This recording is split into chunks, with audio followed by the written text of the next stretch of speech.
অভাব নাই।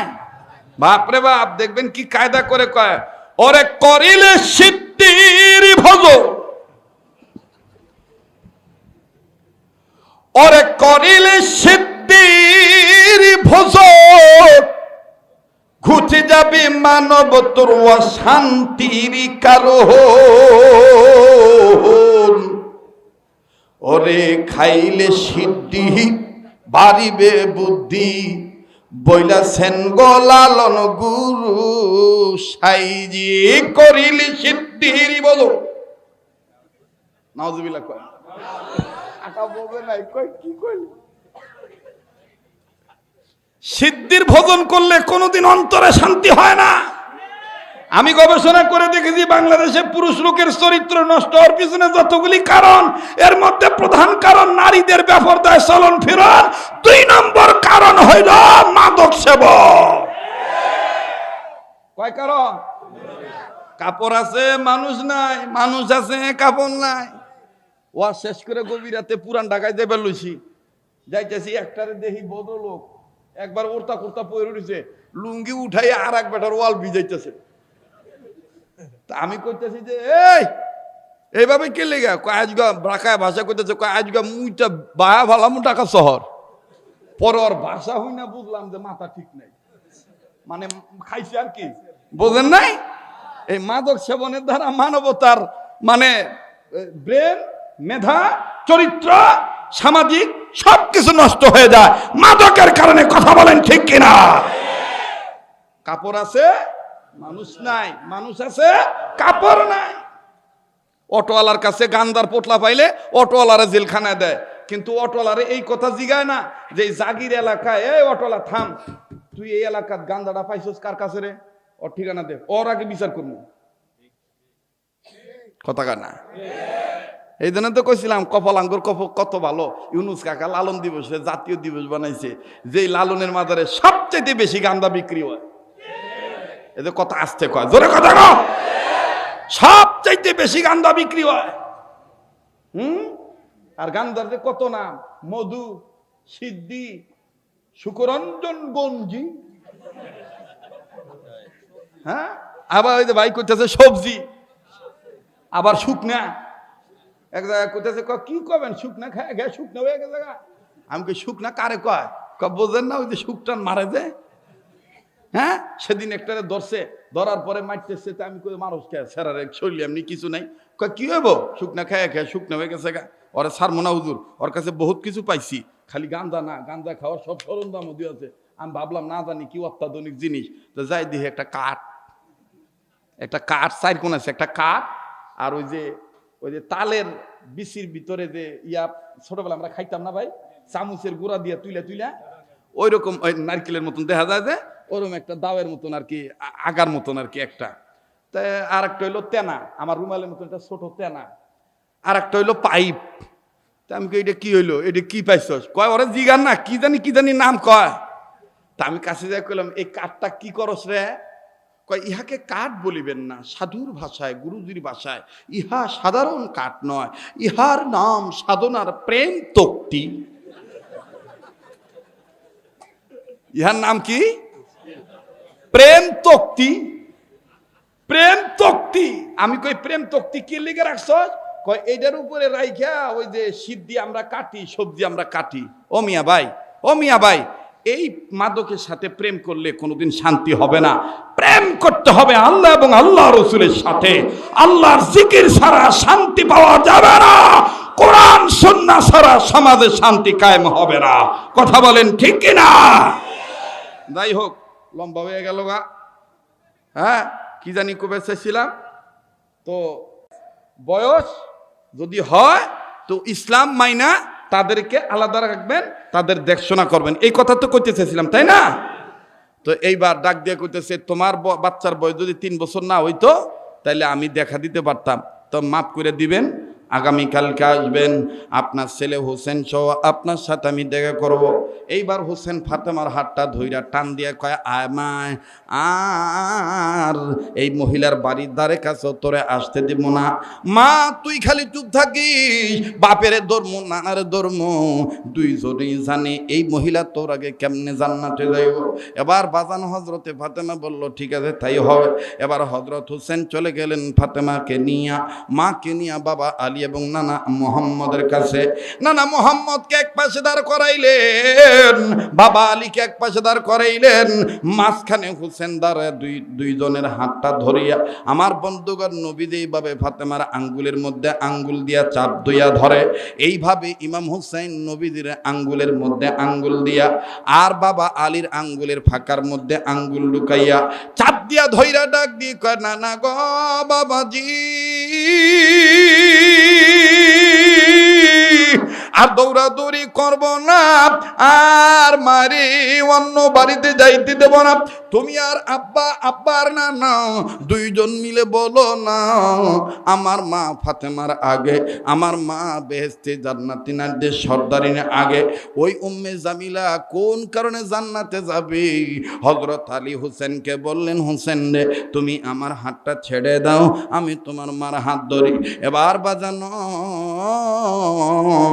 হযরত আলী এবার ফাতেমার আঙ্গুলের ফাঁকে আঙ্গুল দিয়া বাবাজি সুন্দর করে দড়িয়া নবী মুহাম্মদের সামনে দাঁড়াইয়া আবার নবীজি ডাক দিয়ে বলতেছেন, আলী রে এখন কিন্তু নবী আর সাহাবী হিসেবে কথা হবে না, এখন কথা হবে জামাই শ্বশুর হিসাবে। আওয়াজ দিয়ে বলেন না সুবহানাল্লাহ। আরে বাবাজি, কিছু কিছু লোক উঠা যাইয়া কালেকশন হওয়ার সময় উঠে গেছে আর ডাক দিয়ে বলছে আজকের ওয়াজ জমল না, আজ আর ওয়াজ হবে না, হুজুরের মাথা ঠিক নেই। কিন্তু আবার বাজান কিছু ভাই বন্ধুরা আবারও ফিরতে যাই, আবার ব্রেক করে ব্যাগে আবার আসতেছে। কি ব্যাপার, আল্লাহর পাগল দেখি আবার ওয়াজ শুরু করে দিছে। এ বন্ধু, আল্লাহ যদি কবুল করি মরা গাছে ও আল্লাহ তাজা ফুল ফল দিতে পারে। কথা বলেন ঠিক কিনা? বলেন মালিক কে? আবার বলেন কবুলের মালিক কে?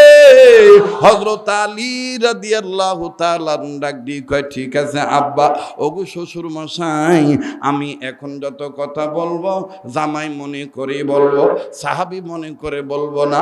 বলে তুমি আমার মায়েরে জানাইয়া দাও, উম্মে জামিলা তোমার আগে, তোমার স্ত্রীর আগে, ফাতেমার আগে কোন কারণে জান্নাতে যাবে।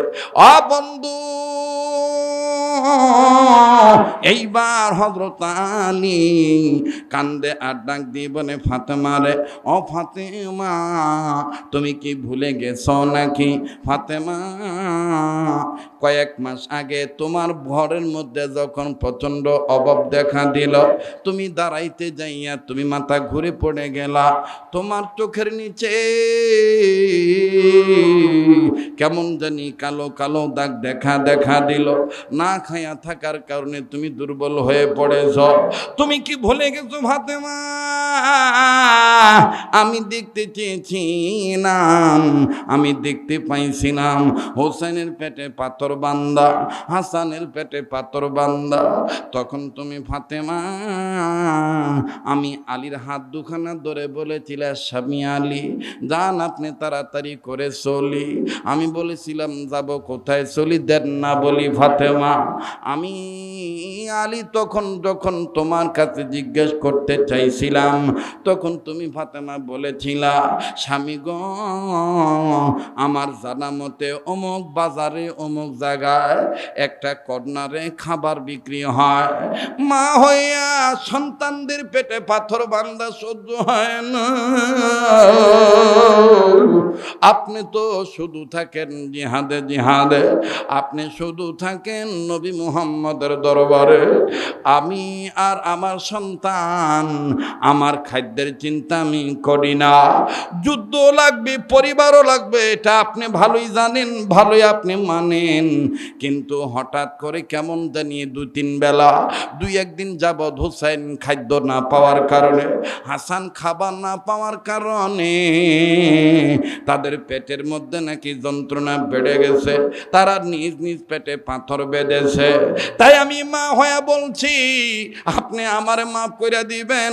ও ফাতেমা, তোমার কি মনে নাই তুমি তোমার ব্যবহারের একটা বন্যা আমি আলীর হাতে দিয়া আমাকে বলেছিলা, স্বামী আলী আমার এই ব্যবহারের অন্যটা নিয়া আপনি বাজারে যান, বিক্রি করেন। অন্য বিক্রি করে যেই কয় টাকা পাবেন ওই কয় টাকার খাদ্যখানা আমার সন্তানদের জন্য নিয়ে আসবেন। ও ফাতেমা, আপনি বইলা গেছেন নাকি? আমি এই অন্যটা যখন বাজারে নিয়ে যাচ্ছিলাম তখন আমার মনের মধ্যে একটা চিন্তা এসে গেল, আহারে মা,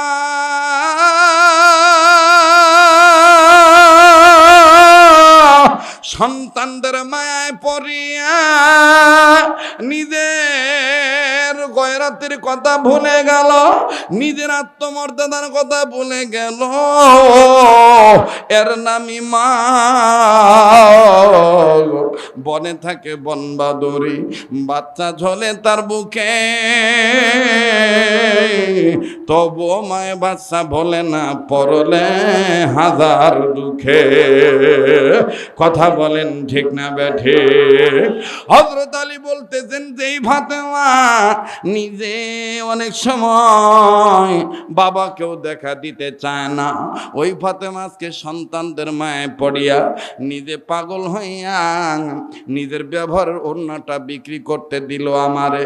ও আল্লাহ, এই ওড়নাটা নিয়ে যদি আমি বাজারে যাই, বাজারের লোকজন যখন শুনবে এটা ফাতেমার ব্যবহারের ওড়না, অনেক মানুষ না নিলেও শুধু ওড়নাটা ধরবে আর মনে মনে চিন্তা ভাবনা করে বলবে, নবীর বেটি ফাতেমার ওড়নাটা এইটাই ছিল। ফাতেমার শারীরিক গঠন মনে কই এরকম ছিল। ও আল্লাহ, আমি ফাতেমার এখন কেমন করে বুঝাই?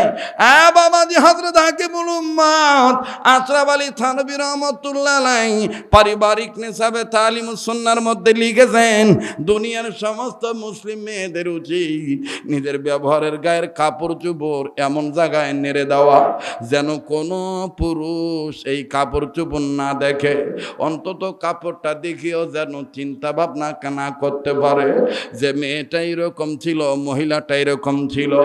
এর দ্বারাও কিন্তু বাজান গুনায় কবিরা হয়ে যায়। ভাইয়া, ওয়াজ মাহফিলে কেন আসেন?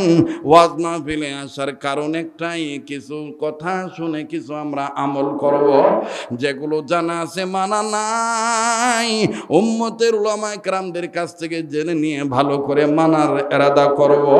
অসংখ্য মা বোন এখানে আছেন, একজন মা যদি ভালো হইয়া যায় গোটা পরিবার ভালো হইয়া যাবে। আমার বন্ধুগণ, হযরত আলী কান্দার ডাক দিয়ে বললেন, আল্লাহ, একদিকে আমি গরিব মানুষ, নাই পকেটে টাকা পয়সা, আল্লাহ, আর একদিকে আমার পেটে, আমার বাচ্চাদের পেটে নেই খাবার। আল্লাহ, আমি আমার বিবিরে কেমনে বুঝতে? বিবি ফাতেমা, এটা না তোমার গায়ের ওড়না? ও ফাতেমা, যে ওড়না বাজারে মানুষ দেখলে পর্দার খেলা হয়ে যাবে। আল্লাহ, আমি ফাতেমাকে বলতে পারি নাই। আল্লাহ, আমি আলী তোমার দরবারে বলতেছি, আল্লাহ, আল্লাহ, তোমার ভান্ডারে কোনো কিছুর অভাব নাই। আল্লাহ, তুমি এমন একজন কাস্টমার মিলাই দাও, এমন একজন খরিদ্দার, এমন একজন ক্রেতা মিলাইয়া দাও, যেই খরিদ্দার, যেই ক্রেতা ডাইরেক্ট আসিয়া বলবে, আলী, তুমি কি বিক্রি করতে চাও? আমি এই যে ব্যাগ খুলেছি, ব্যাগের মধ্যে ঢুকাও, আমি দেখব না, আমি তোমারে সম্মান করে কিনে নেব। সুবহানাল্লাহ কোন? আমি মহিলাদের ব্যাগের মধ্যে নজর দিছিলাম, এই কারণে ব্যাগের মধ্যে যখন নজর দিলাম তখনই আমার দিলের মধ্যেই কথাটা মনে উঠে গেল, মা বোনরা আলেম ওলামারে দেখে নাই, না দেখি তারা দান করে দিয়েছে। আল্লাহ গো, আমি তাদের টাকা পয়সা দেখেছি। আল্লাহ, তারা কত কষ্টের টাকা পয়সা মাদ্রাসায় দান করলো। আল্লাহ, তুমিও তাদের গুনার দিকে না দেখিয়া, নেকির দিকে না দেখিয়া, তুমি তোমার ভালোবাসার দিকে তাকাইয়া, তুমি তোমার রহমতের দিকে তাকাইয়া মা বোনদেরকে দাও দয়া করে মাফ করিয়া। বলেন না আমিন। তাই মহিলা কোন কারণে জান্নাতে দেব ওটা আমি কইলাম না। এখন টেহা দিবেন কেন কম? আব্দুল হান্নান ভাই, মাশাআল্লাহ, আব্দুল হান্নান ভাই 2000 নগদ, 3000 বাকি। আল্লাহ আপনি কবুল করিয়া নেন আল্লাহ। মাশাআল্লাহ, এটা কি নাম? মালা নামে 1000 টাকা আল্লাহ আপনি কবুল করেন। আল্লাহ, আমার আর একজন বাবাজি মাশাআল্লাহ 500 খান টাকা নগদ, আলম ভাই 500 খান টাকা আল্লাহ আপনি কবুল করেন। সাইজুদ্দিন, সাইদুদ্দিতা হয়ে গেছে। ভাইজান, আপনারা গ্রামের মানুষ, বিজ্ঞ মানুষ, শিক্ষিত মানুষ, আপনাদের অনেকের জানা আছে বাবা, মাটি পুড়ে গেলে দুই ধরনের স্বাদ হয়। মাটি যদি বেশি পড়ে যায়, 1 নম্বর আমার ভাইরা, মাটিটা লবণাক্ত হয়ে যায় বেশি, অথবা মাটি তিতা হয়ে যায়। কাওয়ালিপাড়া এলাকায় যায় বাজান, আপনারা এটা টেস্ট করে দেখবেন। ধামরাই কাওয়ালিপাড়া এলাকায় দেখবেন মাটি নিয়ে গবেষণাগার আছে বাবা। ওই মাটি নিয়ে বাবাজি পৃথিবীর জমিনে মাটি আছে কত প্রকার, আপনারা আমার ওয়াজ আলোচনা আগের পুরনো দিনের ওয়াজগুলোর মধ্যে পাবেন। অনেকেই শোনেন, অনেকেই জানেন বাবা। মাটি যদি পড়ে যায়, হয় মাটি তিতা হয়, নয় মাটি লবণাক্ত হয়ে যায়। রশিদ আহমদ গঙ্গুইকে আল্লাহ পাক ডাক দিয়ে বললেন, বান্দা আমার শুনে নাও, ওই ব্যক্তিটার কবর আযাবের ফলে পুরো এলাকার সমস্ত মাটিটা তিক্ত হয়ে গেল, লবণাক্ত হয়ে গেল। আমি বান্দা আব্দুর রশিদ তখন আল্লাহকে ডাক দিয়ে বললাম, আল্লাহ, এই ব্যক্তিকে কি মাফ করার কোনো উসিলা নাই? এই ব্যক্তিকে কি মাফ করার কোনো মাধ্যম নাই? আমার আল্লাহ ডাক দিয়ে বলেন, বান্দা আব্দুর রশিদ, আমি আল্লাহ পাক তোমাকে 9,500 বছর আগে আমি আল্লাহ রব্বুল আমিন আমার নবীর উপরে নাজিল করে দিয়েছি, কুল ইয়া আইয়ুহান নাসু কুলু লা ইলাহা ইল্লাল্লাহু তুফলিহুন। এই বাক্যটা, এই কালেমাটা, এই শব্দটা, এই আলফাজটা, এই ঘোষণাটা, এই চিঠিটা আমি আল্লাহ কোরআনুল কারীমের মাধ্যমে জানিয়ে দিয়েছি। আরে বাবাজি, বান্দা আব্দুর রশিদকে আমার আল্লাহ এলকার মাধ্যমে জানিয়ে দিলেন, আব্দুর রশিদ, তুমি যদি সুন্দর করে ওযু করো, আর তোমার কাছে যারা আছে সম্মিলিতভাবে সবাই যদি লা ইলাহা ইল্লাল্লাহর জিকির ধরো, আমি আল্লাহ পাক তোমাদের কালেমার উসিলায় আমি আল্লাহ রব্বুল আমিন আমার ওই বান্দাকে মাফ করে দেব। আওয়াজ দিয়া বলেন না সুবহানাল্লাহ। ভাইজান, কথাটা বুঝাইতে যাইয়া এই জায়গায় উম্মতুল উলামায়ে কেরাম আমার ছেড়ে তাজ অনেকে বসে আছেন, যাদেরকে আমি চিনি এবং চিনি না। আমার বাংলাদেশের উম্মুল মাদারিস দারুল উলুম মঈনুল ইসলাম হাটহাজারী মাদ্রাসার একজন প্রবীণ আলেমে দিন, বুজুর্গ আলেম ছিলেন, যার নাম মরহুম মাওলানা জমির উদ্দিন রহমতুল্লাহ আলাইহি। মাওলানা জমির উদ্দিন রহমতুল্লাহি আলাইহি তিনি তার কিতাবের মধ্যে লিখেছেন, আল্লাহর কোন বান্দা যদি ঈমানদার হয়ে থাকে, আমলদার হয়ে থাকে, মুসলমানের কোন সন্তান লেখাপড়া জানুক আর না জানে, না জানুক, এলেম থাক আর না থাক, মুসলমানের কোন সন্তান যদি পৃথিবীর কোন এক প্রান্ত থেকে একবার লা ইলাহা ইল্লাল্লাহু মুহাম্মাদুর রাসূলুল্লাহ বিশুদ্ধভাবে কালেমা পাঠ করে, আমার আল্লাহ রাব্বুল আলামিন ওই ছেলেটা আওলাদুল মুসলিমিন হওয়ার কারণে, আমওয়ালুল মুসলিমিন হওয়ার কারণে, এই বাচ্চাটার, এই ছেলেটার, এই মেয়েটার একবার কালেমা পড়ার দরুন তার বাবা মার কবর আযাব আল্লাহ মাফ করে দেয়।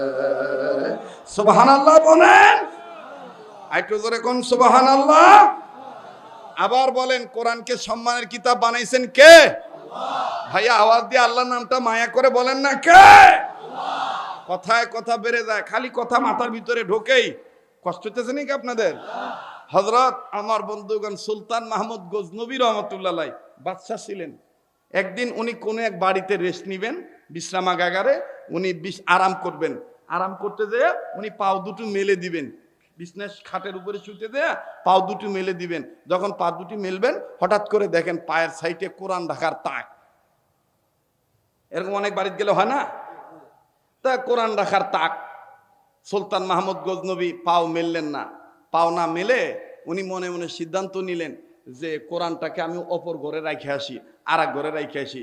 যেই কোরআন ধরতে গেছে কে জানি ডাক দিয়ে কয়, এই সুলতান, তুই তো দুনিয়ার সুলতান আর আমি হইলাম অরিজিনাল সুলতান। সুবহানাল্লাহ কর। এই সুলতান, জবাব দাও, তুমি সুলতানের চাইতে কোরআনের দাম বেশি না কোরআনের চাইতে তুমি সুলতানের দাম বেশি? এখন সুলতান মাহমুদ গজনবী বইলা ফেলাইছে, আল্লাহ, কোরআনের দাম বেশি। কয় তাইলে এই সামান্য কয়েক ঘন্টা রাত্রে বিশ্রাম নিবা, রাত্রে কয়েক ঘন্টা একটু বিশ্রাম নিবা, এই আরাম আয়েশের জন্য কোরআনটারে তুমি কোরআনের জায়গা থেকে আর এক জায়গায় নিয়ে দেবা? হ্যাঁ, তুমি এই পাও মেলতে কষ্ট হবে, তাই কোরআনটা তুমি আর এক ঘরে নিয়ে দেবা।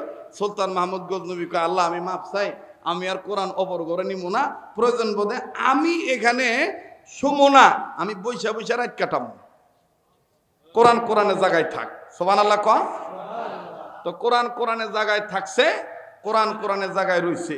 সুলতান মাহমুদ গজনবী সারা রাত ঘুমায় নাই।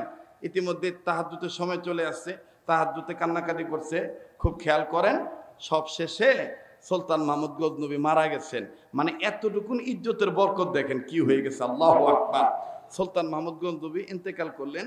ইন্তেকাল করার পরে 900 অথবা 1000 বছর পর ওই এলাকার, অর্থাৎ গজনবী সুলতান মাহমুদ গজনবী যে এলাকায় তাকে কবর দেওয়া হয়েছিল, ওই এলাকায় কবরের পার ভেঙে গেছে নদীর স্রোতের কারণে, অথবা নদী ভাঙার কারণে, যেভাবে হোক কবরের পাড়টা ভেঙে গেছে। যখন কবরের পার ভেঙে কবর থেকে লাশ বাইর হয়ে গেছে, লোকেরা নজর করে দেখে যে লাশের কাফনের কাপড়টা মনে হয় যে একদম নতুন কাপড়। মনে হয় সকালে কাপড় পেঁচাইয়া বিকালে কবর দিছে, এরকম একটা দৃশ্য। তখন সবাই কাছে দিয়ে কইতেছে, আচ্ছা, কবরটা তো বহুত আগের, কিন্তু কাফনের কাপড় এত নতুন নতুন দেখা যায়, এই লাশটা কার? তো যুবকরা কইতেছে, আমরা বলতে পারবো না, চলো যাই আম করে বাপ দাদারে ডাক দেই, মুরব্বীদের ডাক দেই। তো এলাকার মুরব্বীদেরকে ডাক দিছে। একজন বুজুর্গ আলেম এসে বলতেছে, বাবা রে, এই মাকবারা তো সুলতান মাহমুদ গজনবীর কবর, এটা তো তার লাশ। বলে, হুজুর, আমরা বিশ্বাস হয় না, আমরা সুলতান মাহমুদ গজনবীর দেখি নাই। 1000 বছর কত আগে মারা গেছে, এত এত এত শত বছর আগে। তা আমরা একটু ওনারে দেখতাম আর আপনার কথাটাও প্রমাণ করতাম, উনি কি সুলতান মাহমুদ গজনবী নাকি, একটু দেখবো, একটু মুখটা খোলেন, আপনি আলেম মানুষ। তো বুজুর্গ মানুষ মুখ খুলছে, মুখ খুলে দেখে সুলতান মাহমুদ গজনবী। সুবহানাল্লাহ কোন। কাপনের কাপড় যত কি তাজা, সুলতান মাহমুদ গজনবীর চেহারা আরো তাজা। হ্যাঁ, এখন এই বুজুর্গ সবার সামনে আর কয় নাই, খালি ওই কাপনের কাপড় বাঁধে আর ডাক দিয়ে, যুবক দেখছিস তো, এই যুবক, তোর দাদারে দিঘা, এটা সুলতান মাহমুদ গজনবী কিনা? তো এক একজন এখন কথা, এটাই সুলতান মাহমুদ গজনবী। তো ওই বুজুর্গ মুখ আটকাইতেছে আর কইতেছে, হ্যাঁ, তোমার সাথে আমি রাত্রে কথা কমো, এখন কথা কমো না মানুষের সামনে, এখন কথা কমো না, রাত্রে কথা কমো, গোপনে নিরালায় আল্লাহর সাহায্য নিয়া। এত যুবকরা চুপ করে রয়েছে, কি কয় পাগল, আর এক পাগলের দিকে কি কয়, হোক গা, এটাই সুলতান মাহমুদ গজনবী। আচ্ছা, করার লাশটা এত তাজা, কাপনের কাপড় এত ভালো, সুবহানাল্লাহ, কি জানি কি আমল করছে। এখন এই বুড়ে গেছে, বুজুর্গ গেছে, আলেম মানুষ, উনি শেষ রাতে তাহাজ্জুদের শেষে আজানের ওক্তে, ফজরের আজানের ওক্তে আল্লাহকে ডাক দিয়ে কয়, আল্লাহ, গতকালকে যে সুলতান মাহমুদ গজনবীর আমি দেখছি, আমার চোখে দিয়ে আমি দেখলাম, আল্লাহ, তার সাথে যদি আমি একটু কথা বলতে পারতাম। আল্লাহর কি মেহেরবানি, 1 দিন 2 দিন 3 দিন আল্লাহ তার ডাক কবুল করছে। স্বপ্নের মধ্যে দেখে সুলতান মাহমুদ গজনবী তার ঘরে আসছে। এখন ওই বুজুর্গ অন্য কোনো কথাই জিজ্ঞাসা করেন না, খালি 2টা কথা জিজ্ঞাসা, আপনি কেমন আছেন? সুলতান মাহমুদ গজনবী কয়, আলহামদুলিল্লাহ। এবার 2য় নম্বর জিজ্ঞাসা করছে, আপনার সাথে আল্লাহ কি ব্যবহার করছে? সুলতান মাহমুদ গজনবী কয়, আলহামদুলিল্লাহ, আল্লাহ পাক আমার মাফ করে জান্নাত দিয়ে দিছে। আর আস্তে কোন সুবহানাল্লাহ। এখন এই বুজুর্গ বলতেছে, আল্লাহ পাক আপনাকে মাফ করে দিয়া জান্নাত দেওয়ার কারণ কি? সুলতান মাহমুদ গজনবী ডাক দিয়ে কয়, বাবা রে, আমার তেমন কোনো আমল নাই, তবে একটা আমল আমার আসছিল, যেটা আল্লাহ আমাকে বলছে, ওই কারণে তোরে মাফ করে দিয়েছে। সেটা হইলো, আমি কোনোদিন কোরআনের সাথে বেয়াদবি করি নাই। আমার জীবন দিয়ে হইলো আমি কোরআনকে ইজ্জত করছি। সুবহানাল্লাহ কোন। মোহতারাম হাজিরিন, আমার বন্ধুগণ, আমার ভাইরা, রশিদ আহমদ গঙ্গি রহমতুল্লাহ বলেন, আমাকে আল্লাহ তাআলা অর্ডার করলেন তুমি সবাইকে নিয়ে লা ইলাহা ইল্লাল্লাহ জিকির করো। ও ভাই, যে কথাটা বলতেছিলাম, মরহুম মাওলানা জমিরউদ্দিন রহমতুল্লাহ আলাইহি, কথার আওয়াজ আসতেছে তো বাচ্চাদের ডিস্টার্ব হইতেছে আর কি। যাই হোক, মাওলানা জমিরউদ্দিন রহমতুল্লাহ আলাইহি লেখেন যে কোনো সন্তান যদি একবার লা ইলাহা ইল্লাল্লাহ বলে তো আল্লাহ তাআলা তার বংশের ময়মুরুদের কবর আযাব মাফ করে দেয়। এখন আপনারা সাধারণ জ্ঞান দিয়া একদম বিচক্ষণতার সাথে একটা উত্তর দিয়ে বলেন তো বাবা, এই মাদ্রাসায় আর কিছু পড়ানো না হোক, কালেমা তৈয়িবাটা তো পড়ানো হয়, কালেমা তৈয়বা পড়ানো হয় না, হরগত মাদ্রাসা পড়ানো হয় না, সাটুরিয়া মাদ্রাসা পড়ানো হয় না, ছোট বড় সব মাদ্রাসায় আর কিছু পড়ানো না হোক, দেখবেন সকালবেলা মক্তবের উস্তাদরা দুইলা দুইলা কয়, কি কয়? কালেমাই তৈয়িবা লা ইলাহা ইল্লাল্লাহ। এ পড়া না? এই কালেমাটা একবার পড়ার দরুন বংশের ময়মুরব্বীদের কবর আযাব মাফ হয়ে যায়। তাহলে আপনারাও একবার পড়েন তো আওয়াজ দিয়া, লা ইলাহা ইল্লাল্লাহ মুহাম্মাদুর রাসূলুল্লাহ সাল্লাল্লাহু আলাইহি ওয়াসাল্লাম। মুহতারাম হাজিরিন, রশিদ আহমদ গঙ্গী রহমতুল্লাহ আলাইহি বলেন, আমি আল্লাহকে বললাম, আল্লাহ কালেমা তো সবাই জিকির করতেছে, এখন কি মাফ হয়ে গেছে? আল্লাহ কয়, মাফ করছি কি না না করছি আর এক বদনা পানি আনো, ওই বদনার পানি দ্বিতীয়বার ওযু করবা, মুখে দিবা, আর ওযুর শেষে কালেমা শাহাদাত পাঠ করার আগে বদনার দিকে নজর করে দেখবা তার কবরটাকে আমি কি করছি। শুনবেন কি বাকি কথাটা? শুনবেন? 5-7 মিনিট সময় দেওয়া দেব? হ্যাঁ, তা আমি বলতেছি বলবো, কিন্তু আমি 2-3 মিনিটে ছোট্ট একটা আবদার করব, যে আবদারটা গত বছরে তো তাড়াহুড়া করে করছিলাম, এবারও একটু করি। সেটা হলো, আমাদের মাওলানা আব্দুল মালেক দামাত বারাকাতুল আলিয়া এই মাদ্রাসার সম্মানিত মুহতামিম, তিনি একটা দুঃখ প্রকাশ করে আপনাদের কাছে দোয়া চাইছে, আর আল্লাহর দোয়া চাইছে যে প্রায় 30 লক্ষ টাকার মতন ঋণী আছে। হুজুর এটা কইছিলেন না? হ্যাঁ, ঠিক আছে, আবার শুনেলেন, আমাদের ভুল কই, মানুষ কব না পান দিবান হইছে, যাই না নিলাম আর কি। কয় লাখ টাকা? জোরে কয় না? 30 লাখ টাকা। এই 30 লাখের মধ্যে আপনাদের এই মজলিস হইতে যদি কিছুটা আগায়, যাই হোক, 10-এর লরি 1-এর বোঝা, 10-এর লরি 1-এর বোঝা, যদি 1 লাখও হয়, 2 লাখও হয়, 3 লাখও হয়, 5 লাখও হয়, তাও তো কিছু আগায় গেল নাকি? কম জোরে কোন আগায় গেল কিনা? তো মুহতারাম হাজিরিন, আমি আপনাদের কাছে ছোট্ট আকারে আবদার করব, এই মাদ্রাসাটা, শুধু এই মাদ্রাসা না, আপনাদের এলাকায় অনেক ছোট বড় প্রতিষ্ঠান আপনাদের ভালোবাসায়, আপনাদের দোয়ায়, কারো কম কারো বেশি দানে অগ্রসর হইতেছে আস্তে আস্তে। তো গত বছরও আপনারা অনেকে দান করেছিলেন, এই বছর আমি একটু দেখতে চাই এই মাদ্রাসার পক্ষে কোরআনের সম্মানে সম্মানিত হওয়ার লক্ষ্যে, মা বাবা রুহের মাগফিরাত কামনায়, বংশের ময়মুরব্বীদের রুহের মাগফিরাত কামনায় কে আছেন যে হুজুর আমি 1 লাখ টাকা, আমি 50,000 টাকা, আমি 30,000 টাকা, আমি 20,000 টাকা হুজুর আমি দেব বা দিচ্ছি বা দিলাম, আপনি আমার জন্য দোয়া করবেন। আল্লাহর কোনো বান্দা আছেন এখানে এরকম? আল্লাহ কবুল করবেন ইনশাআল্লাহ। কত টাকা পয়সা কত জায়গায় নষ্ট হয়ে যায়, বাজান রে, পাগলকে দেখে অবহেলা করবেন না। রব্বে কাবা বারবার প্রায় 2014 সাল থেকে শুরু করে প্রত্যেকটা বছর 1 বছরের মধ্যে বারবার মক্কা মদিনা নিয়ে যায়। এর মধ্যে সবচেয়ে বড় আমার মাবুদের কৃপা হলো, দয়া হলো, প্রতিটা বছর গোটা রমজান মাস আল্লাহ সোনার মদিনায় রেখে দেয়। রমজান মাস আমি মদিনায় থাকি, ঈদ করে শাওয়ালের প্রথম সপ্তাহে আমি বাংলাদেশে আসি। দোয়া করব বাজান, পারলে দিবেন, না পারলে না দিবেন। এমন কোন মায়ের সন্তান আছেন যে হুজুর আমি বিগ সাইজের টাকা, আমি এই টাকাটা বড় অর্থ করি, আমি আল্লাহর জন্য দান করলাম, আল্লাহ রব্বুল আমিন যেন কবুল করে। মা বাবা রুহের মাগফিরাত কামনায়, দাদা দাদির রুহের মাগফিরাত কামনায়। মাশাআল্লাহ, এই মাদ্রাসার সম্মানিত প্রধান অতিথি প্রতিষ্ঠাতা মহোদয়, তিনি হাজী আশরাফ হোসেন আরশেদ সাহেব, তিনি 1 লক্ষ টাকা, জোরে করেন মারহাবা, আরো জোরে জোরে বলেন মারহাবা। আল্লাহ তুমি দানকে কবুল, মাশাআল্লাহ, নগদ 50,000 টাকা, আল্লাহ গো তুমি কবুল করো। 1,00,000 টাকার মধ্যে নগদ 50,000 টাকা, আর 50,000 টাকা বাকি। আল্লাহ গো, তোমার মহব্বত করে ডাকি, আয় আল্লাহ তুমি তোমার বান্দার বংশে মুরব্বীদেরকে মাফ করে রাইখা দিও জান্নাতে, জোরে কর না আমিন। আল্লাহ দানকারীর হায়াত বাড়ায় দিও, দানের খবর মদিনে পৌঁছায় দিও, জানে মানে বরকত দিয়ে দিও, বলেন না আমিন। মোহতারাম হাজিরিন, আমি দেখতে চাই বাজান কোন বন্ধু আছেন হজুর, আমি 50,000 টাকা, আমি 30,000 টাকা, 20,000 টাকা আমি দান করব। ভাইজান পারলে দিবেন, না পারলে না দিবেন, কিন্তু আপনি চলে যাবেন না বাজান। কোরআনের মজলিস কায়েম করার লক্ষ্যে, কোরআনের মাদ্রাসা কায়েম করার লক্ষ্যে দানের কথা বলেছি, আপনি বসে থাকেন। এটাও আদাবুল কোরআনের মধ্যে পড়ে, এটাও কোরআনকে সম্মানের মধ্যে পড়ে। বাবা একটু খেয়াল করে শুনবেন বাজান, একটু সময় দিয়ে দিবেন। আল্লাহ রব্বুল আমিন কার দান কখন কবুল করবে আল্লাহ পাক ভালো জানে। সবাই যেহেতু আসেন বাজান, গরিব মানুষ, ধনী মানুষ, শিক্ষিত, অর্ধ শিক্ষিত, বুড়া জোয়ান, নারী পুরুষ, অনেক অনেক জায়গায় আছেন।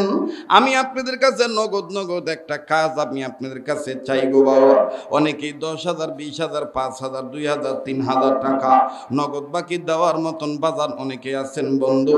আমি আপনাদের কাছে নগদ 30টা ভাইয়ার কাছে, কোরআন কারীম যেহেতু মহা সম্মানের কিতাব, এই কোরআনকে সম্মান করে খালি কত ডিস্টার্ব দেন আপনি, ওহনের পেছনে পারেন কে? হ্যাঁ, ওর যদি অত টানি থাকতো তাহলে ও হেনে বয়ে থাকতো, কথা কয় না? ঠিক আছে না? এনে বইসা থাকতো। আমি যদি মালিক ভাই, আব্দুল মালিক ভাই দাওয়াত দিছে, মালিক ভাই যদি দেখতো যে আমার করবে করতেছে, সমস্যা হইতেছে, তাহলে মালিক ভাই অন্তত 20 কিলোমিটার মোটরসাইকেল বা আরেকটা গাড়ি ভাড়া করে নিয়ে যায় আমার নিয়ে আনবার বিলা যাইতো, কথা কয় না? নিয়তি যদি থাকে আসলে আসুক, না আসলে না আসুক, তখন আপনি যাবেন কিভাবে? খাইলে খান, না খেলে না খান, ভাই ধাইটা যান। তো না খাওয়াই ভালো, না যাওয়াই ভালো, ঠিক আছে না ভাই? আর আপনার কাছে আমি কইলাম ভাই, আমি এমনি এদিকে দাওয়াত আমি রাখি না ভাই। আপনি যদি আমাকে মহব্বত করেন মাদ্রাসার খাতিরে, এখানে সবাই আছে, আপনি যেদিন ডেট নিবেন, আপনার আপন মানে তালতো ভাই, মামতো ভাইও যদি আপনার কাছে ডেট চায়, আপনি দিবেন না, কবেন যে ওই দিন আমার এখানেই ডেটটা কিন্তু আপনাকে আমি দিছিলাম, কিন্তু এখান থেকে হাওলাত করে নিয়ে গেছে জোর করে। আমি তখনই ভাবছিলাম যে ঝামেলা হবে, আল্লাহ তাই করছে। যাই হোক, এখানে আরো যদি 1 ঘন্টা লাগে 1 ঘন্টা আমি থাকবো, আপনারা কি কন? আমি এমন একটা লোক, আমি জিত, এই জিতটা আমার হালাল জিত, আমি যাব না। একে ফেসবুক ভাইসা দেখা এবারে বদনাম করে উল্টে দেখে দাওয়াত নিয়ে আহে নাই। আমি দাওয়াত কি নিয়মে নিছিলাম ও জানে, দাওয়াত দাতা জানার আমি জানি, আমার নিয়মের সাথে বনে নাই, আমি যাবো না, শেষ। এখন আসেন 10,000 টাকাটা কইলেন ফেরদৌস ভাই কো লেখছেন, আর কেটা দিব কন? জুয়েল ভাই 5,000। আল্লাহ আপনি কবুল করেন, আল্লাহ আপনি দানের খবর মদিনে পৌঁছায় দেন। আজানও শুনামু, থাম, ও আজি তো শেষ হয় নাই না, আজানও শুনামু, সবই শুনামু, থাম একটু আগে কামটা করবার দে। হ্যাঁ, জুয়েল ভাইয়ের মতন আর কোন সুয়েল ভাই আছেন? 5,000, 10,000 দিবেন, দেন তো দেখি, আল্লাহ কবুল করবেন ইনশাল্লাহ, মালিক মঞ্জুরি দিয়ে দিবেন। লা ইলাহা, আমারও মাথা করে, মাইকের স্ট্যান্ডের মাথা করে, এই রে কুবা কি করে নিয়েছ, খালি উপরের দিকে তুলি, খালি নিচের দিকে যায়। হ্যাঁ দেখে ভাই টাইট থাকে না, খালি আমার ঘাড় খালি নিচে হয়ে যায়। দেখো বাবা, কি নাম? আরিফুল ইসলাম, 1,000 টাকা, 500 নগদ, 500 বাকি। আল্লাহ আপনি কবুল করেন, আল্লাহ দানের খবর মদিনে পৌঁছে দেন, দানে মালে বরকত দিয়ে দেন, জোরে বলেন আমিন। লা ইলাহা। শামসুল ইসলাম শরৎ ভাই আছে তো কি দিব? ও শামসুল ইসলাম শরৎ ভাই গো, মাশাআল্লাহ। শামসুল ইসলাম শরৎ ভাই কি দিবেন? মাদ্রাসা সাইকুলে দিস, মাশাআল্লাহ। দেখছে হুজুররা খালি পরের ভাত খায় না, নিজের ভাই তো খায়। এই দেখেন দান করছে, আল্লাহ কবুল করুক, আল্লাহ আপনি মঞ্জুরি দিয়ে দেন। আল্লাহ উলামা ইকরামের হায়াতের মধ্যে বারাকা দান করেন। শাইখুল হাদিস সাহেবের জিন্দেগিকে আফিয়াতের জিন্দেগি বানিয়ে দেন। আয় আল্লাহ সিহাতকে ভালো রাখেন, বংশধরকে ওরা আযাব মাফ করে দেন। আয় আল্লাহ মনের আশা নেক মাকসাদগুলি মাকসাদে হাসানা বানায় দেন। মালা 1000 টাকা দিছে, এটা মহিলা প্যান্ডেল থেকে টেহাইছে, আমনি তুলে নিয়েছে। বাপরে, ভালোই গো, দেহানুই না, ঠিক আছে না? ফাতেমার আগে এক মহিলা জান্নাতে যাবো গা, এটা হোসাইন শুনছে, হুইনা মার কাছে নাগাই দিছে, যে কোরআন নাজিলের ইতিহাসে পাওয়া যায় আর কি। মার কাছে কইছে, এ মা, ও মা, সর্দার হয়ে লাভ নাই, তোমারে থুইয়াই এখন যাইবো গা জান্নাতে। আর মহিলারা দেখবেন যে পোলাপানের কথা কিন্তু প্রাধান্য বেশি দেয়, প্রাধান্য বেশি দেয় না, এটা মহিলাকে একটা জাতিগত অভ্যাস। হ্যাঁ, এজন্য সব কথা পোলাপানের সামনে কইতে নাই। তো যাই কয়, মা গো, তোমার আগে একজন মহিলা জান্নাতে যাইবো গা। ভাতে মা কইতেছে, ভালো কথা, যাইবো যাইবো, সমস্যা কোথায়? আল্লাহ নিলে যাইবো। কয় আল্লাহ তো নিবই, নানাও জানে আব্বাও জানে। কয় না তাই, কয় না তাই। এখন ফাতেমা খাবার যায়, এমনি তো ক্ষুধার্ত থাকে সবসময়, তারপরে খাইতে গেছে। ওই দিন না খাইয়া ডাক দিয়ে কয়, আলী আসুক, আমি জিজ্ঞাসা করব। তো হযরত আলীকে জিজ্ঞাসা করছে, আমার আগে বলে কে জান্নাতে যাইব? ওই মহিলাটা কি হয় তোমার? তো হযরত আলী কয়, আমার তো কিছু হয় না। তো হোসেন মিশা কথা কয় নাই, আমার আগে জান্নাতে যাবো কে, কোন মহিলাটা কওছে দেই।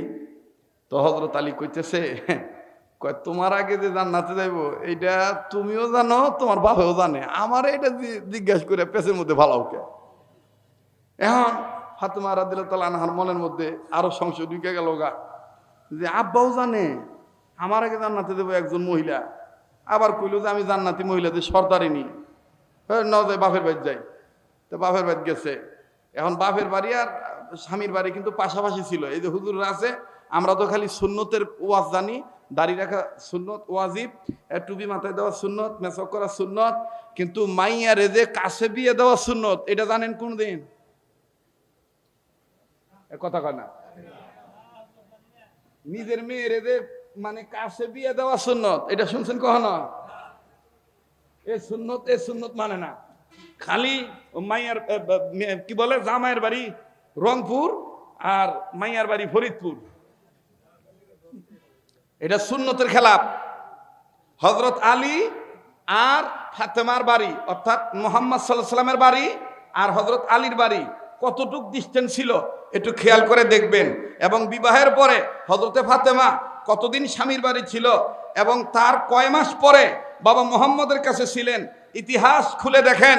ইসলামের ইতিহাসে পাওয়া যায় নবী করিম সাল্লাল্লাহু আলাইহি সাল্লাম ফাতেমার ঘরে মারা গেছেন। কার ঘরে মারা গেছেন? ফাতেমার কাছে মারা গেছেন। তো ফাতেমা কাছে ছিলেন না দূরে ছিলেন? কথা বলে, কাছে ছিলেন না দূরে ছিলেন? এই জন্য মেয়েদেরকে কাছে বিয়ে দেওয়া এটাও একটা সুন্নত। বাকি আরো বিষয় আপনারা জানিয়ে নেবেন হুজুরদের কাছ থেকে। এখন শোনেন, হযরতে ফাতেমা রাদিয়াল্লাহু তাআলা আনহা নবী মুহাম্মদের কাছে যায়, আব্বা আব্বা আমার আগে, আচ্ছা ঠিক আছে কইতাছি, থামেন, আগে আমি কথা কইলি, ওয়াজ করবার দেন তো। আমি আবার ওয়াজ না করলে শরীর খালি কামড়ায়। অন্যান্য বক্তারা খালি টাইম পাস করে, কিন্তু আমার ওয়াজ হলো 2-3 ঘন্টা না গেলে আমার হাসি মিটে না, ঠিক আছে না? কি রাগ করতেছে নাকি? আবার একটু তাকবীর দেন তো, নারায়ে তাকবীর, নারায়ে তাকবীর। এবার হযরত ফাতেমা নবীকে বলতেছে, আব্বা আমার আগে জান্নাতে যাইব কে? এখন নবীজি বলতেছে, তোমার আগে জান্নাতে কে যাইবো এটা আমার চাইতে আলী বেশি জানে। সাংঘাতিক ঝামেলা তো। জামাই কয় শ্বশুরের কথা, শ্বশুর কয় জামাইয়ের কথা, পেঁচ তো বাদাই লই গেদা, পেঁচ বাদাইছে কারা? হোসাইন। হ্যাঁ, মাঝে মাঝে মহিলারা ফোন দেয়, ফোন দিয়ে কয় হুজুর ওয়াজের তেন একটা বই আনছিলাম, বইয়ের মধ্যে লেখা পাইছি এই আমল করলে, এইভাবে ফু দিলে, এই পানি পড়া দিলে, এইভাবে দিলে কাম হবো। তা আমি তো আর আপনার কাছে যাওয়া পারবো না, আমার স্বামীরে পাঠিয়ে দিতেছি, এত তারিখে আপনি আসবেন। তা আমার স্বামীর নাম বলবো, ঠিকানা বলবো, আপনি একটু দিয়ে দিয়েন আর দোয়া করেন হুজুর। একদিন আমার গেদার সামনে আইছে ফোন, ভালো বউ আমার, কয় বসেন খাবার নিয়ে আসি। তো এখন এই পোলা দেখ কইছে মায়েরে, আব্বারে না এক মহিলা ফোন দিছে, আব্বারে কি করছে ফোন দিছে। তো ও আবার জিজ্ঞেস করছে তোমার আব্বারে কি কইছে, তোমার আব্বা কি কইছে? আব্বারে মনে কইলো কই জানি দেখা করবো। তোমার আব্বা কি কইছে? আব্বাও কইলো ঠিক আছে ওই তারিখে দেওয়া হইব। এই তো গেছে 8টা বাইদা, বুঝলেন নাই? ভালো বউ আমার, সুন্দর 10টা থানা বিছাই দিয়ে গেল। এখন ভাত আইনা আইনা দিয়ে দিয়ে মুখ বেহা কয় খান, কই যাইবেন যান। আমি কি ভাল লাগে না, কিন্তু ভাল লাগবো কেমনে, কেরা জানি অপেক্ষায় রয়েছে। আমি তো আর কই না, এই দায়িত্ব কইল। আমি আরে কে অপেক্ষায় রয়েছে এটা তো শোনা লাগবো। যাই হোক, তো হজরত হুসাইন রাদিয়াল্লাহু তাআলা আনহু, হজরত ইমাম হাসান আর হুসাইন রাদিয়াল্লাহু তাআলা আনহুমা দুইজন, তো বড় ভাই ছোট ভাই দুইজনে দাঁড়ায় আছে। ফাতেমা বলতেছেন, হুসাইন বলছে আব্বা আমার আগে নাকি একজন মহিলা জান্নাতে যাইব। তো নবীজি বলতেছেন আমার চাইতে তোমার স্বামী ভালো জানে। এবার হজরতে ফাতেমা আবার গেছে আলীর কাছে। হজরত আলী বলতেছে আমি জানি জান্নাতে কে যাইব, কিন্তু আমি কিন্তু তার বাড়ি চিনি না, তোমার বাপ কিন্তু বাড়িও চিনি। আমি কিন্তু তার বাড়ি চিনি না, তোমার বাপ বাড়িও চিনি। মুসলমান ভাইরা আমার বন্ধু, কেন এই ওয়াজটা করতেছি জানেন নাকি? মহিলাদের টেকা আমার বন্ধুগণ, মহিলাদের ব্যাগটা যখন মুরব্বী আমার হাতে দিল, ব্যাগটা খুলে আমি ব্যাগের মধ্যে দেখছিলাম আর তাকাইছিলাম, তখন মনে মনে বাজান রে একটা কথা বলছিলাম, ওই মনের কথাটা বাজান প্রকাশ হয়ে গেছে। বাবাজি হযরত আলী রাদিয়াল্লাহু তাআলা আনহু চমৎকার ভাবে ডাক দিয়ে বললেন ফাতেমা রে, তোমার বাবা ওই জান্নাতীর নারীর বাড়িটাও চিনে যে তোমার আগে জান্নাতে যাবে। আমার ভাইরা, হযরতে ফাতেমা রাদিয়াল্লাহু তাআলা আনহা আবার দৌড় মারিয়ে চলে গেলেন বাবার কাছে। বাবার কাছে যাইয়া ডাক দিয়ে বললেন বাবা আমার আগে কে জান্নাতে যাবে বলেন না। নবী মুহাম্মদ বললেন বেটি আমার আমি আসতেছি। অনেক মা বোন যেহেতু টাকা পয়সা দিয়েছেন বয়ান শুনতেছেন, মা বোনদের জন্য আমি বয়ানখানে এক্সট্রা করে দিচ্ছি। বন্ধু এইবার নবী মুহাম্মদ ডাক দিয়ে বললেন ফাতেমা তুমি যাও, আমি আসতেছি বাজান রে। আল্লাহর নবী মুহাম্মদ চলে আসলেন। আল্লাহর নবী চলে আসলেন, চলে এসে ফাতেমাকে ডাক দিয়ে বললেন ফাতেমা রে, তোমার আগে কোন নারী জান্নাতে যাবে? নাম আমি বলবো না, নাম বলবে তোমার স্বামী।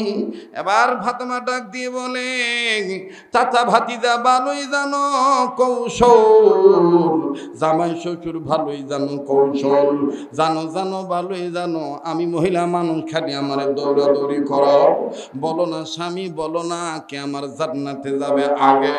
হযরত আলী বললেন মেয়েটার নাম হলো জামিলা, উম্মে জামিলা। আমার বন্ধুগণ ফাতেমা ডাক দিয়ে বললেন আব্বা নাম তো বলে দিল আমার স্বামী, তার নাম উম্মে জামিলা। এবার ফাতেমা ডাক দিয়ে বলে স্বামী আলী জলদি দেন গো বলি মহিলাটার বাড়ি কই? আলী ডাক দিয়ে বলে ফাতেমা আমি আগে যা বলছি এখনো তা বলি, আমি শুধু নাম জানি, আমি বাড়িও চিনি না, তারে দেখিও নাই, তারে আমিও জানিও না। তোমার বাবা মুহাম্মদ তার বাড়িও চিনে, তার জায়গাও চিনে, তার 14 গোষ্ঠী সম্বন্ধে জানে। লিল্লাহে তাকবীর। এইবার আল্লাহর নবী ডাক দিয়ে বললেন মা গো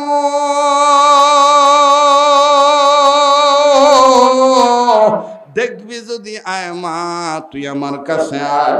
বাবাজি আপনারা তো অনেকেই জানেন 1 ঘন্টা 2 ঘন্টা 3 ঘন্টা 4 ঘন্টা যদি যায় লাগবে না চা লাগবে না পানি, আমার বন্ধুগণ কখনোই গলার কোনো ঝামেলা গ্লানি আসবে না। ওস্তাদদের দোয়ার বরকত, ওলি আল্লাহর দোয়ার বরকত, মা বাবার দোয়ার বরকত। বন্ধু রাত্র যত গভীর হবে এই গলার কণ্ঠ চৌচিরতা আল্লাহ তত বাড়ায় দিবে। একটু গভীর মনোযোগী হয়ে শুনে যান। এতক্ষণ বাজন পেরেশানির মধ্যে ছিলাম, না জানি কোন ঝামেলা হয় বাবা, কিন্তু আমার আল্লাহ আমার দিলে বলে দিয়েছেন তুমি তোমার সিদ্ধান্তে অটল থাকো, গয়রতকে নষ্ট করিও না, আত্মমর্যাদা সবার আছে, না খাইয়া থাকবা, বদনা বেইসা খাইবা, তাও ভাব কমাইবা না। আমার এক দাদা কইছিল বদনা বেইসা খাবো তাও ভাব কমাবো না। ঠিক আছে না? কষ্ট হইতেছে আপনাদের? আবার তাকবীর লাগান, নারায়ে তাকবীর। এবার নবীজি ডাক দিয়ে বললেন, ফাতেমা আসো আমি তোমার ওই নারীর বাড়িটা দেখায় দিই। আল্লাহর নবীর বেটি ফাতেমা, আমার বন্ধুগণ ডান হাত বাড়ায় দিলেন। তিরমিজি শরীফের মধ্যে হাদিসখানা পাওয়া যায়, বিশেষ করে শামেলে তিরমিজির মধ্যে কথাটা নোট করা আছে। আল্লাহু আকবার, আল্লাহু আকবার। ইমাম তিরমিজি রহমতুল্লাহ আলাইহি লেখেন, আল্লাহ নবী তিনজন মহিলার হাতের আঙ্গুলের মধ্যে আঙ্গুল ঢুকায় চাপ দিয়েছিলেন। যখনই সেই মহিলাদেরকে ধরতেন, আমার বন্ধুগণ সরাসরি হাত ধরতেন না, আঙ্গুলের মধ্যে আঙ্গুলের ফাঁকে আঙ্গুল ঢুকাইয়া আমার বন্ধুগণ আঙ্গুলগুলো চাপ দিয়ে দিতেন। এর মধ্যে এক নাম্বার মা খাদিজাতুল কুবরা রাদিয়াল্লাহু তাআলা আনহা, দ্বিতীয় নম্বরে আম্মা জান আয়েশা রাদিয়াল্লাহু তাআলা আনহা, তৃতীয় নম্বরে ফাতেমাতুজ জোহরা রাদিয়াল্লাহু তাআলা আনহা। দুইজন ছিলেন বিবি, আর একজন আমার বন্ধুগণ ওনার কন্যা সাইয়্যিদাতুন নিসা আহলিল জান্নাহ, যিনি মহিলাদের সর্দারিনী। এই মহিলা তিনজন মহিলার আঙ্গুলের ফাঁকের মধ্যে আঙ্গুল ঢুকাইয়া আদ্রভাবে চাপ দিতেন। আল্লাহু আকবার। ও বাবাজি, হাকিমুল উম্মত আশরাফ আলী থানভী রাহমাতুল্লাহ আলাইহি বেহেশতি জওহরের মধ্যে অথবা পারিবারিক শিক্ষা নামক একটা কিতাব তিনি লিখেছেন। আমার ভাইরা পারিবারিক নিসাবে তালিমুস সুন্নাহ কিতাব মোতালা করে দেখবেন। বন্ধুরে বাবাজি, যদি আর অনুরোধ করে বলবো যে উলামায়ে কেরাম থানভী রাহমাতুল্লাহর কিতাব মোতালা করেন। আদাবুল মুআশারাত নামক একটা কিতাব আছে, যেটা মোটা আকারের ভলিউম অরিজিনাল উর্দু কিতাব, ওটা স্টাডি করে দেখবেন, মোতালা করে দেখবেন। হযরত থানভী রাহমাতুল্লাহ লিখছেন, আল্লাহর কোন বান্দা বান্দি স্বামী স্ত্রী হওয়ার পরে কোন স্বামী যদি উম্মতে মুহাম্মদী হইয়া তার স্ত্রীর আঙ্গুলের ফাঁকে আঙ্গুল ঢুকাইয়া আদ্রভাবে চাপ দেয়, নবী মুহাম্মদের পক্ষে আল্লাহ যেমন খুশি হয়ে গিয়েছিল স্বামী হিসাবে, ঠিক তদ্রূপ ওই উম্মতে মুহাম্মদী স্বামী যে হইয়া বিবির আঙ্গুলে আঙ্গুল দিয়া চাপ দিবে, ওই স্বামীর গুনাহ আল্লাহ মাফ করে দিবে, এবং কাল হাসর ময়দানে মুহাম্মদ নবীর সাথে তার হাসর হবে। একটু জোরে কোন কথা কবার গেলে কত কথা আসে, কোনটা থুইয়া কোনটা কই, ঠিক আছে না? তো এইবার আঙ্গুল দিয়া সুন্দর করে চাপ দিয়া আমার তোরে বাড়িটা দেখায়। হাসান হোসেন পিছনে, তা হাসান একটু ছিল নরম তবিয়তের, আর হোসেন ছিল একটু চালাক, কারণ নানার চেয়ারা আর ওর চেয়ারা একই ছিল, বুঝেন নাই? তো আবার হোসেন কয়, মা আমি যাবো না। তো হযরত ফাতেমা ডাক দিয়ে কইতাছে, বেজাল তো তুই বাদাইছস, আর এই মহিলার বাড়ি তোর নানা দেখাইবো, আবার দেখাইরা তুই কি ভেজাল বাজার দরকার নেই, বাপ তুই থাক, আমি আর তোর নানা দেখে আহি। হযরত আলী কয়, হোসেন এদিকে আসো।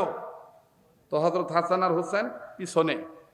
তো এবার বিশ্বনবী ফাতেমাকে নিয়ে গেছেন, মনে করেন যে 200 গজ দূরে বা 300-400 গজ দূর হবে, এতটুকু দূরে নিয়ে যাইয়া ডাক দিয়ে করতে, ফাতেমা ডাইনে কি বামে কি? ফাতেমা তো জোরা ডাক দিয়ে বলে, ডান সাইডে পাহাড়, বাম সাইডে পাহাড়। কয় মাঝখানে কি? কয় মাঝখানে ছোট্ট একটা টিলা। বলে এই টিলার উপর কি? বলে এই টিলার উপরে একটা ঘর দেখা যায়। ঘরের চালটা কেমন মনে হয়?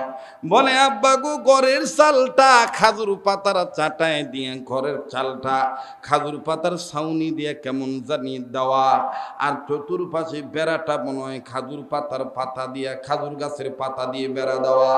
বলে মা,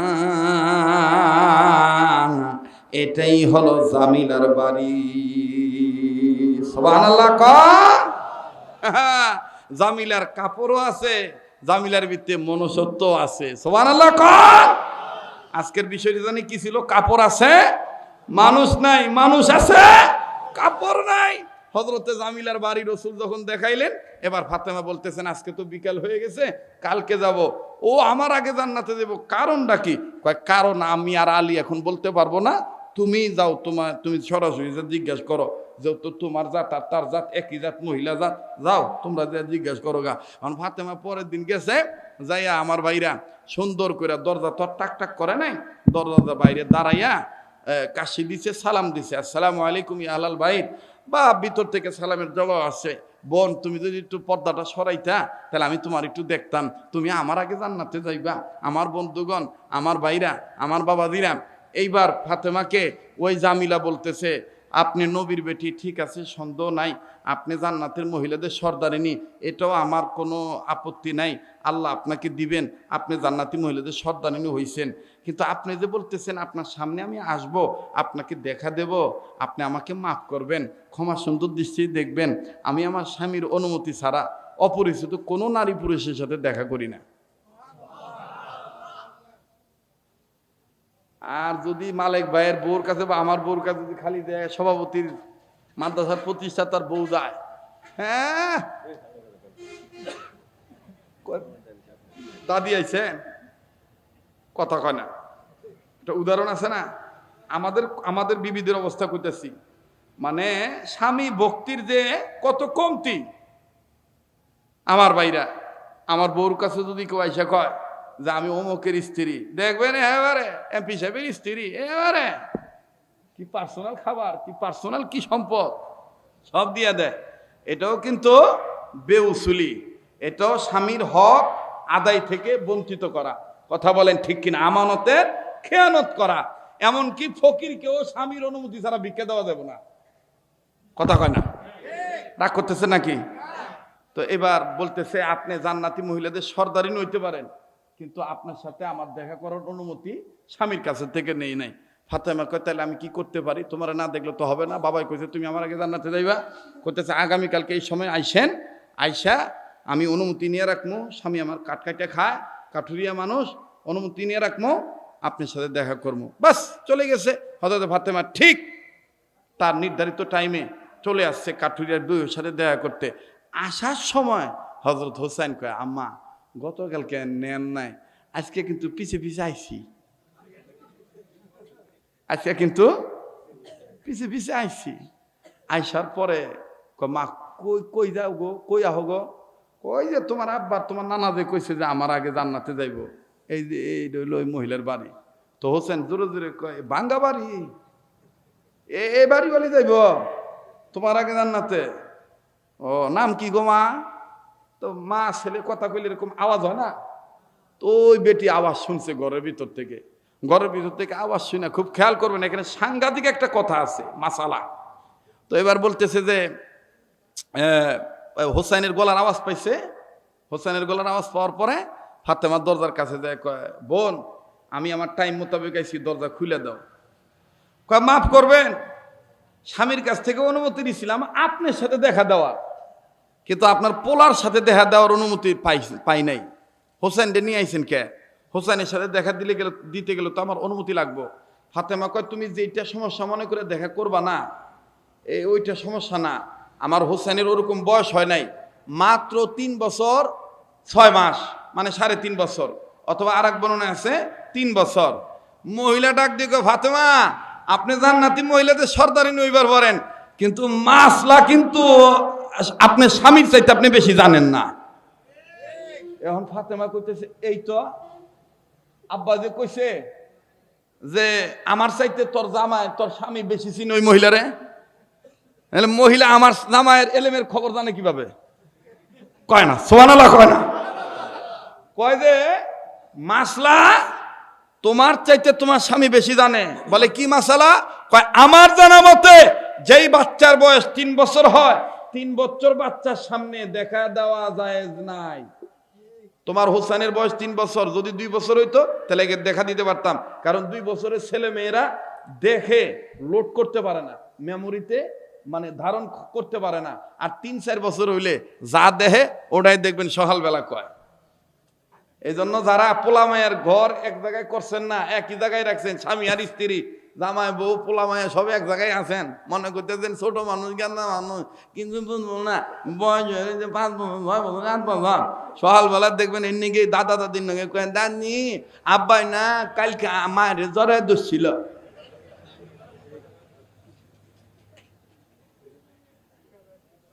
আমি জানি তো, আমি কইছিলাম না আমার ওয়াজ কারো লগে মিলবো না। খালি উপরে উপরে ইসলাম মানে, ভিতরে মানে না।